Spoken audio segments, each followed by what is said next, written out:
علیکم ورحمۃ اللہ وبرکاتہ۔ ناظرین، یہ میرے پاس جو ہے وہ فتاویٰ دارالعلوم دیوبند ہے، اس کا والیوم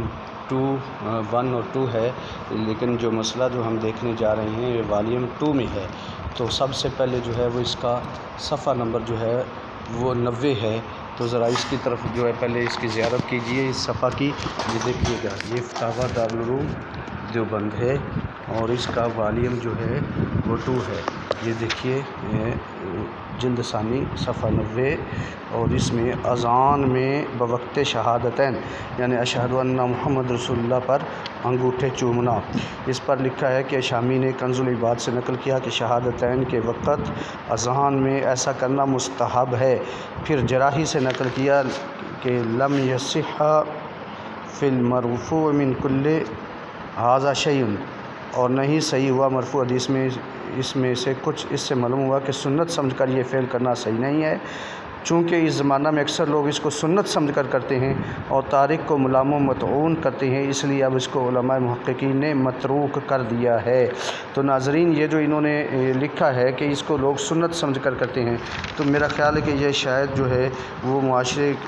کے اندر جو ہے وہ جہالت کی وجہ سے لوگوں نے جو ہے وہ کیا ہے، ورنہ جو ہے وہ کوئی بھی اہل علم میں سے اس کو کوئی بھی جو ہے وہ مسنون نہیں کہتا، بلکہ جس کو بھی سنو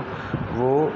اس کو جو ہے مستحب ہی کہتے ہیں۔ اب یہی مسئلہ جو ہے پیج نمبر 107 پر بھی درج ہے۔ یہ دیکھیے لکھا ہے استحباب تقبیل ابہامین کی دلیل شامی کی یہ عبارت ہے، وہ عبارت آگے دی ہے، اس کا ترجمہ جو بھی ہے وہ لکھا ہے کہ شامی سے یہ بھی واضح ہوا کہ کوئی مرفوع حدیث اس بارے میں نہیں،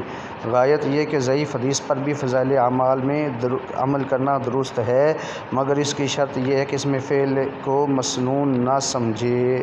یعنی اس کو جو ہے وہ سنت نہ سمجھے، اور تارک پر طعن و ملامت کرتے ہیں، یعنی یہ بھی معاملہ جو ہے وہ درست نہیں کہ اگر کوئی بندہ جو ہے وہ ایسا نہیں کرتا تو اس کو برا بھلا کہنا یہ بھی درست نہیں ہے۔ تو ناظرین، اب جو ہے اس کا پیج نمبر جو ہے وہ 125 ہے، ذرا ملاحظہ کیجئے۔ 125 صفحہ پر جو ہے وہ لکھا ہے کہ بعض فقہاء نے لکھا ہے کہ اشہد ان محمد رسول اللہ سن کر قرۃ عینی بک یا رسول اللہ کہنا مستحب ہے، اور بعض روایات اس بارے میں نقل کی ہیں جو ثابت نہیں ہیں، اور قول و فعل رسول اللہ صلی اللہ تعالیٰ علیہ وسلم و صحابہ کرام سے یہ عمل ثابت نہیں ہے، پس ترک اس کہاوت ہے۔ بوقت اذان جو کلمات منقول ہیں اس کو معمول بھی بنانا چاہیے، احداث فی الدین نہ کرے، یعنی یہ الفاظ جو ہیں ان الفاظ کے ساتھ یعنی قرۃ عینی یا رسول اللہ اس پہ جو ہے وہ کہتے ہیں کہ یعنی کہ یہ اس کو منع بھی نہیں کرتے اور جو ہے اس کا حکم بھی نہیں دیتے، اس کو استحباباً بھی حکم نہیں دیتے، لیکن بہرحال ان کے نزدیک جو ہے یہ منع بھی نہیں ہے، لیکن جو ہے تقبیل ابہامین یعنی انگوٹھے چوم کر آنکھوں پر لگانا یہ تو ان کے نزدیک بھی مستحب ہے۔ السلام علیکم ورحمۃ اللہ۔